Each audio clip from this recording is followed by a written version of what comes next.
Oi meninos, bom dia, sexto ano. Essa semana nós começamos a corrigir o capítulo 3, não foi? Corrigimos o livro de língua portuguesa. Agora nós iremos corrigir o livro de gênero, tá bom? Então, vamos lá para a página 15 do livro de gênero. Como nasceu a mandioca? O que diferenciava Mani dos outros índios? Gente, diz bem aqui, ó, no segundo parágrafo, no nosso discurso direto. Como é linda e branquinha essa menina. Tia, por que discurso direto? Marca aí. Porque vocês estão vendo que tem um travessão? Isso representa a fala de alguém, tá bom? Então, por isso discurso direto. Não esquece que nesse capítulo a gente está dando uma observação maior para o discurso direto e discurso indireto, tá bom? Por que caracterizamos a história de Mani como uma lenda? Gente, porque ela explica um fato da natureza. Só isso, só responde isso. Ela não explica um fato da natureza? Vamos lá para a próxima pergunta.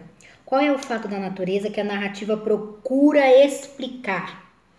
Nossa, o nascimento da mandioca, tá? O livro tá assim, ó.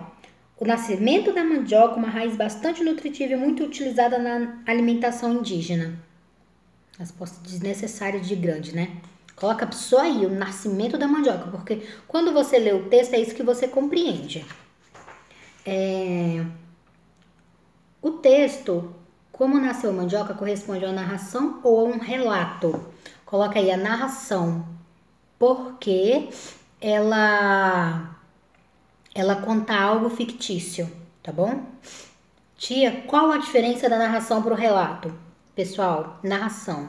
Você pode contar uma história que aconteceu ou não. O relato não. O relato você tem que ser fiel aos fatos. Por exemplo, eu saio da sala, deixo vocês.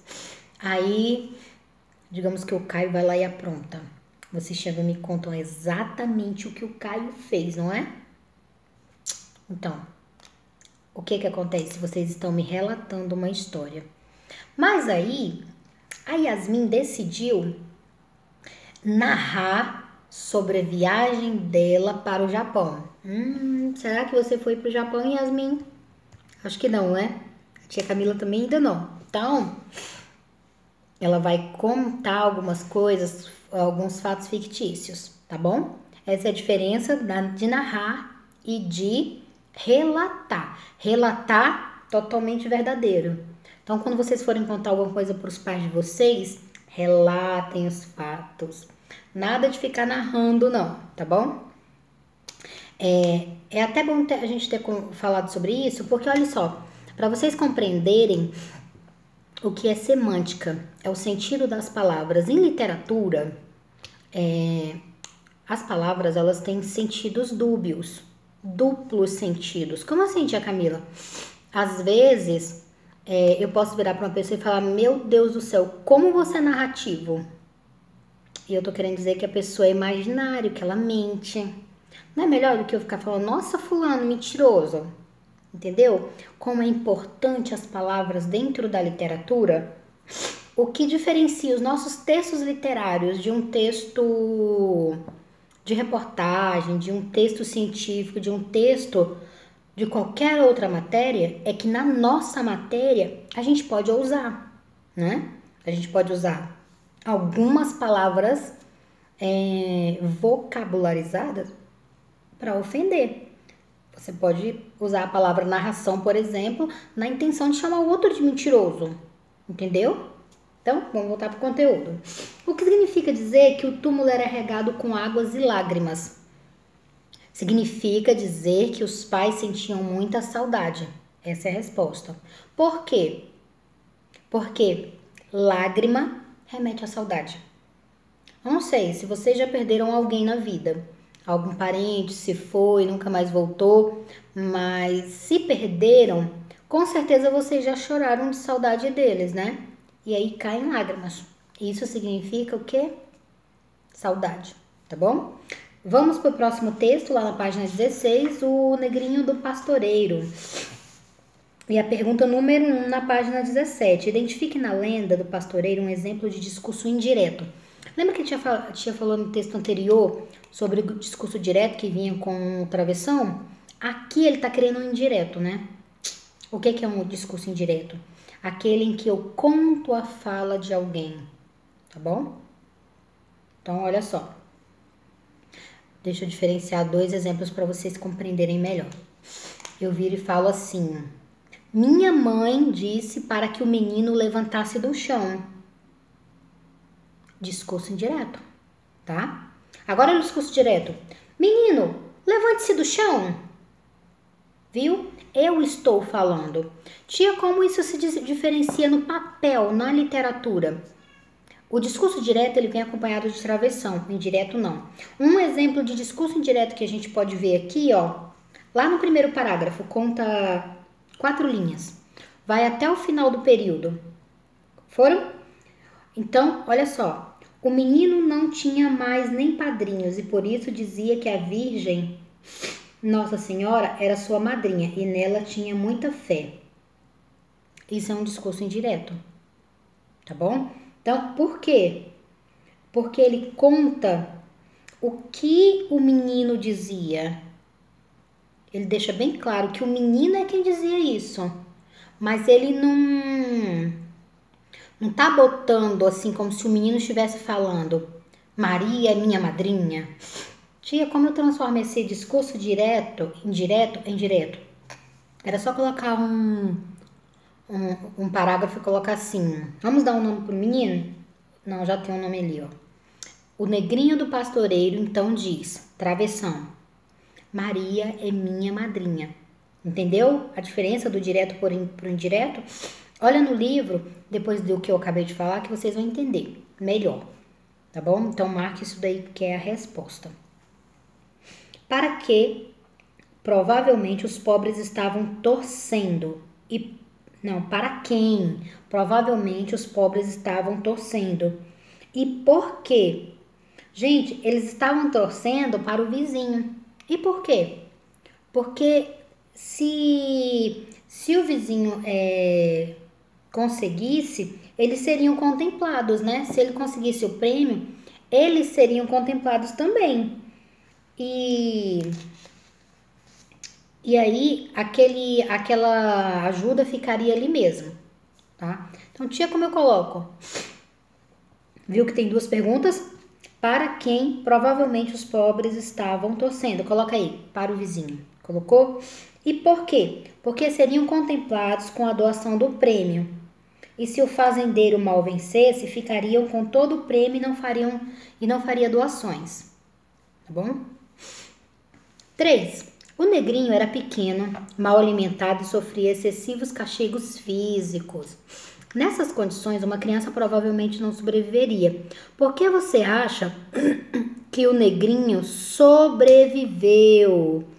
Gente, não sei, aqui é uma resposta muito pessoal.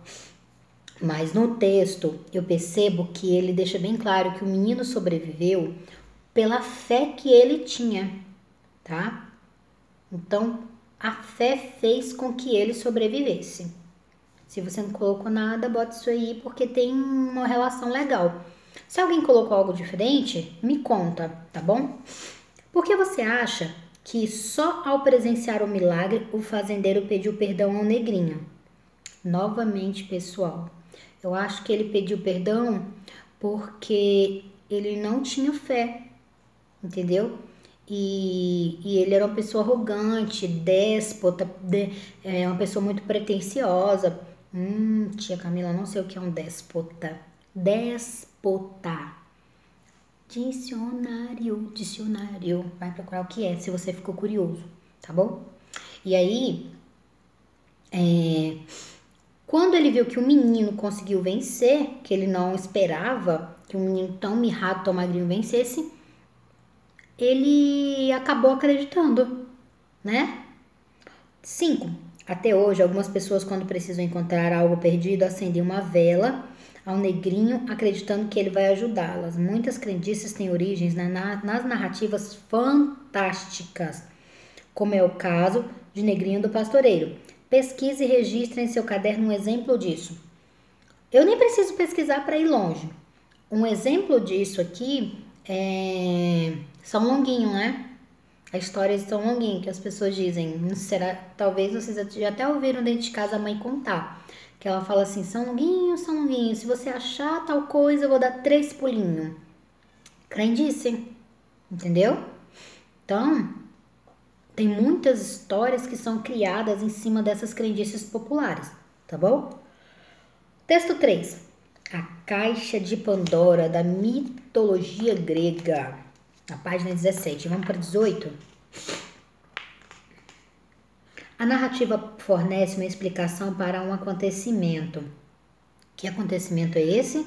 A criação do homem e dos animais, tá bom? Enquanto na mitologia oriental ou ocidental, a criação do homem e dos animais se deu por um ser supremo e tudo mais, que Deus foi lá e fez o homem de um pedacinho de barro e soprou na venta dele. A mitologia grega, ela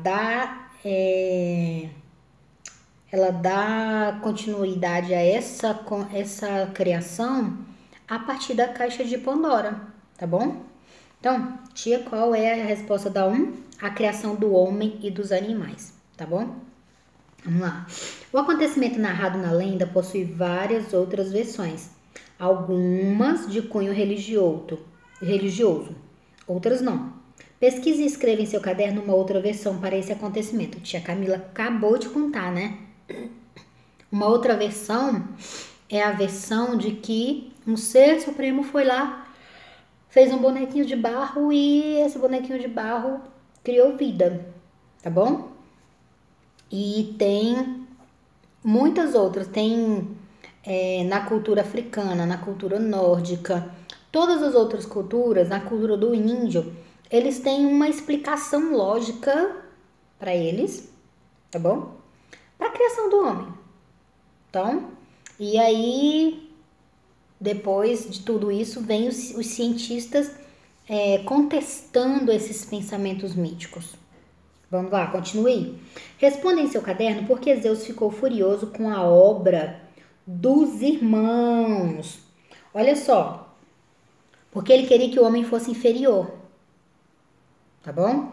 Com a obra dos irmãos, ele queria que os homens fossem seres inferiores.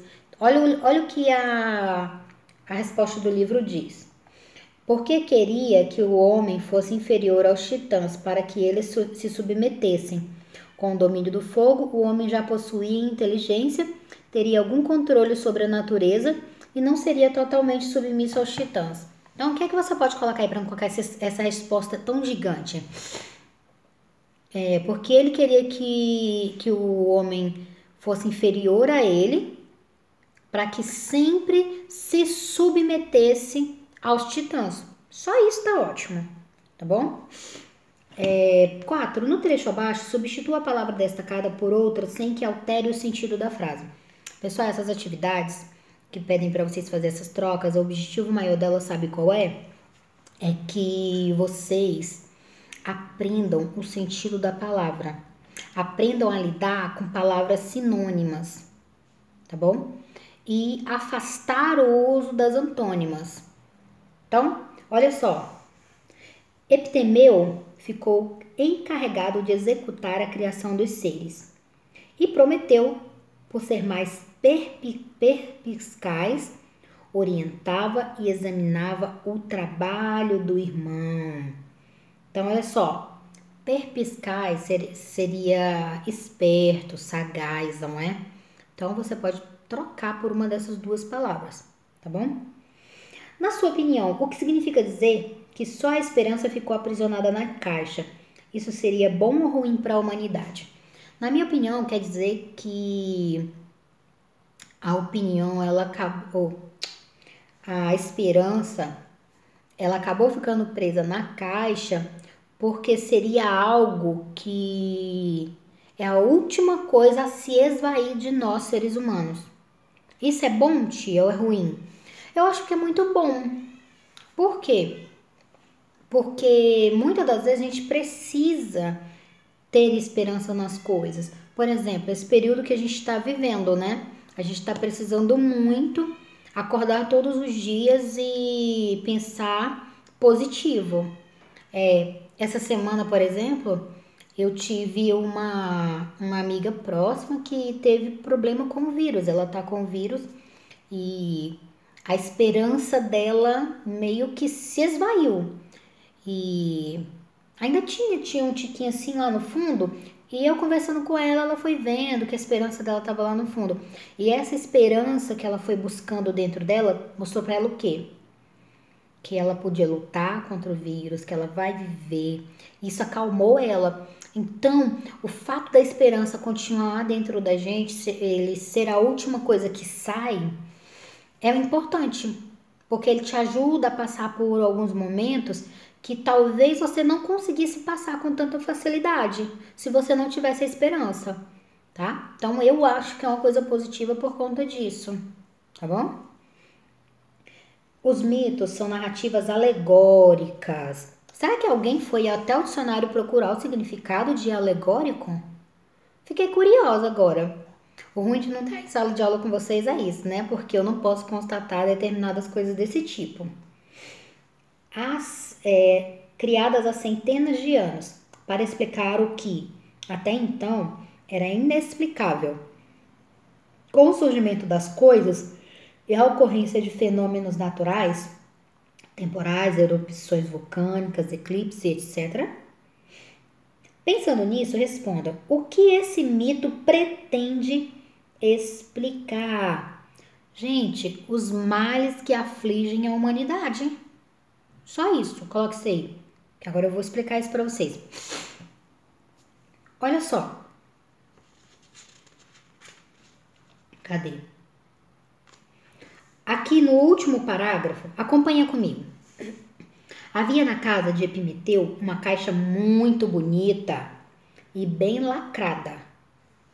Prometeu instruir o irmão de que não a abrisse sob hipótese alguma, mas Pandora, dotada de seu poder de sedução e persuasão, será que vocês procuraram o que significa persuasão? Convenceu o companheiro de que a abrisse só para dar uma olhadinha. Presta atenção na intertextualidade. Os meus alunos que são cristãos já ouviram uma história parecida, né? De um Deus supremo que falou que tinha uma árvore no meio do nada e que daquela árvore não podia nada comer. Só que a mulher, novamente a mulher, né?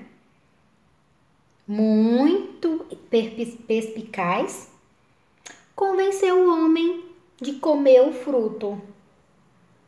E aí teve uma consequência. Vocês já ouviram essa história? Isso se chama intertextualidade, ou seja, um texto que lembra o outro. Por isso que é muito importante a gente prestar atenção nos detalhes, porque é dessa maneira que a gente consegue encontrar esses pequenos detalhes, tá bom? Vamos continuar a história. Convenceu o companheiro de que se abrissem só para dar uma olhadinha. Epimeteu cedeu e abriram a caixa. Ao abri-la, assustaram-se com a fúria com o que escapava o conteúdo. Lá estavam todos os males da humanidade, doenças do corpo e do espírito, que Prometeu preferira não utilizar nas suas criaturas e aprisionara naquele depósito. Apressaram-se em fechar novamente a caixa, mas era tarde demais. Os males escapavam com tanta força que só conseguiram fechar quando praticamente tudo já tinha saído. Fecharam a caixa e perceberam, porém, que algo tinha permanecido lá, bem no fundo. Era a esperança. Então, aqui quando ele perguntou o que esse mito tenta explicar, é o surgimento dos males que afligem a humanidade. Inclusive aqui no próprio texto diz, né?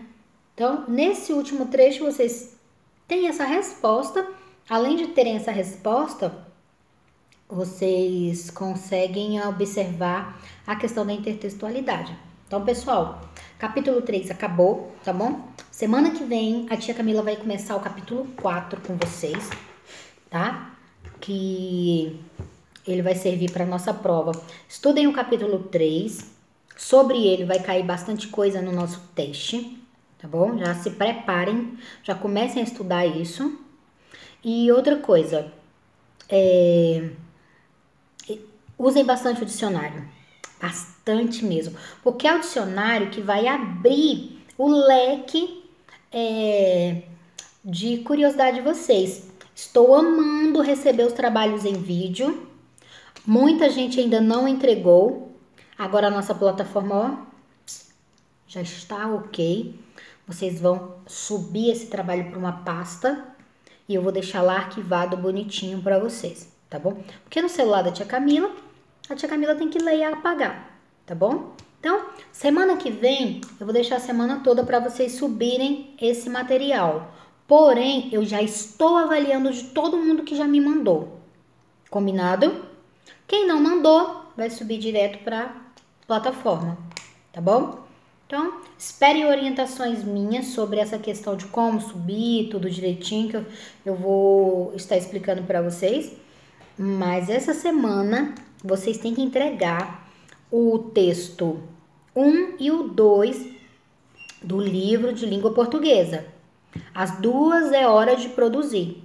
Pessoal, outra coisa que causa muito desajuste aí no pensamento de vocês. Presta atenção. Livro de língua portuguesa sempre vai ter 2 é hora de produzir. Livro de gênero só tem 1 é hora de produzir em cada capítulo, tá bom? Conhecimentos prévios para discutir e desvendando os segredos do texto só tem no livro de língua portuguesa.